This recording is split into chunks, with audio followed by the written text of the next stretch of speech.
L'été chez nous, c'est l'été dans le bassin minier. Vous connaissez presque tout du patrimoine industriel, bien évidemment, du bassin minier, mais connaissez-vous aussi son patrimoine naturel? Nourou Ladi et Lissa da Silva nous en font découvrir cette nouvelle facette. Aujourd'hui, Lissa et moi avions envie de vous proposer une autre jolie balade, cette fois-ci en plein cœur du bassin minier à Arnes.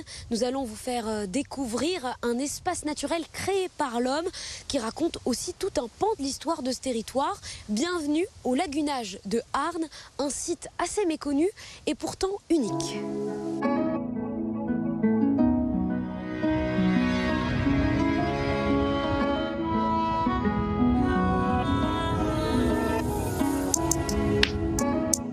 Ce lagunage a été créé à l'aube des années 2000 sur l'ancienne fosse numéro 9. Nous sommes avec Blaise Debarge. Vous êtes responsable des services techniques à la ville de Arnes. Alors, est-ce que vous pouvez nous expliquer un peu c'est quoi un lagunage? Un lagunage, c'est une station naturelle des traitements des eaux usées de la commune. Et l'objectif, c'est de rendre cette eau plus ou moins potable pour la végétation et aussi pour les animaux.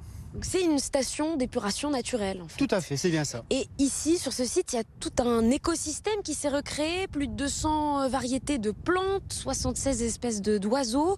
Comment l'expliquer?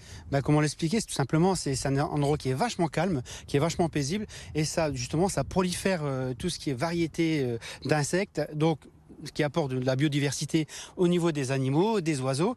Et effectivement, on a aussi les cygnes qui arrivent au mois de janvier-février pour justement être au calme et pour pouvoir pondre leurs œufs tranquillement. Et vous avez aussi facilité l'installation de ces espèces. Vous avez installé des nichoirs ici. Dans les anciens blocos, vous m'avez dit que des chauves-souris s'étaient installées. Exactement. En fait, pour éviter de retirer les blocos à un patrimoine historique, on a voulu les réutiliser intelligemment en mettant justement des cages à chauves-souris et qui peuvent justement aller dans le lagunage pour trouver de la biodiversité pour se nourrir. Et effectivement, on a aussi avec le collège, on a inséré aussi des nichoirs pour la biodiversité également. C'est quand même assez étonnant de se dire qu'on est en train de se promener dans une station d'épuration aux allures de marée. Je vous rassure, l'odeur n'est pas du tout gênante. Au contraire, ça sent la nature. On passe d'un bassin à l'autre et il y a toute cette flore autour de nous. Alors, qu'est-ce qu'on peut y découvrir, par exemple? On peut y découvrir beaucoup de choses. Déjà, des roseaux. Et ensuite, on peut aussi y découvrir des massettes. Hop là, des massettes. On appelait ça à l'époque, nos ancêtres appelaient ça des biloutes de curé. On se demande pourquoi. Effectivement, mais je ne sais pas. Et donc, de ce fait, on a cette chance d'avoir des graines à l'intérieur qui sont mangées par les oiseaux, par les insectes. Donc, plus il y a d'insectes, plus il y a d'oiseaux, et plus il y a d'écosystèmes. Alors, ce site assez exceptionnel a reçu un prix européen en 2006. Pourquoi? Un label environnemental au niveau justement de la biodiversité. Ça reste dans un bassin minier, donc c'est réutiliser les lieux inoccupés en biodiversité.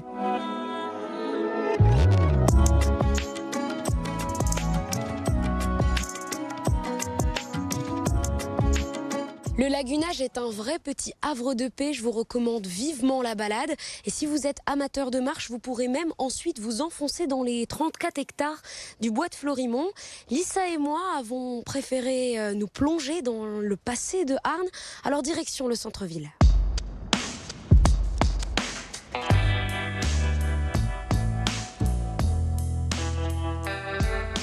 Si vous voulez en savoir plus sur l'histoire de notre région, impossible de s'arrêter à Arnes sans visiter ce musée. Suivez-moi.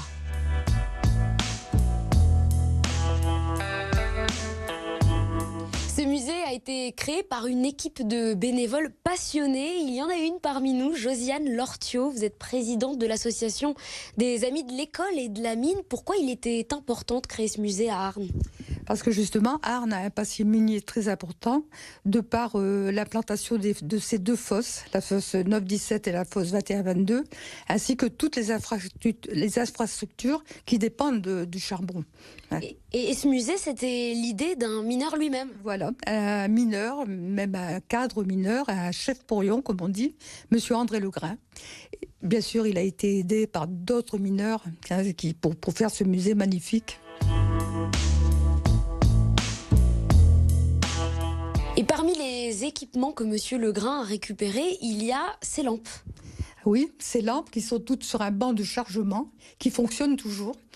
Donc le banc permettait de charger les accus. Le mineur mettait l'accu à son saturon. Et c'était des lampes électriques, donc l'avantage de ces lampes, elles duraient plus longtemps et elles éclairaient davantage. Chaque mineur avait un jeton. C'était une façon de voir si tout le monde était remonté. En cas d'accident, c'était un moyen de repérer les mineurs qui n'étaient pas remontés.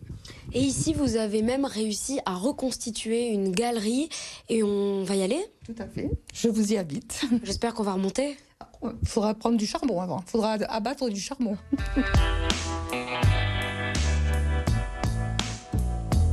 Ça, c'est le téléphone moderne qu'on appelle un yo-yo.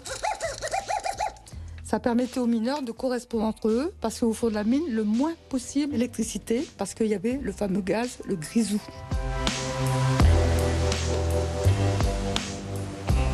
Grâce à ce vaillant télévigile, nous sommes heureusement remontés saines et sauves de la galerie.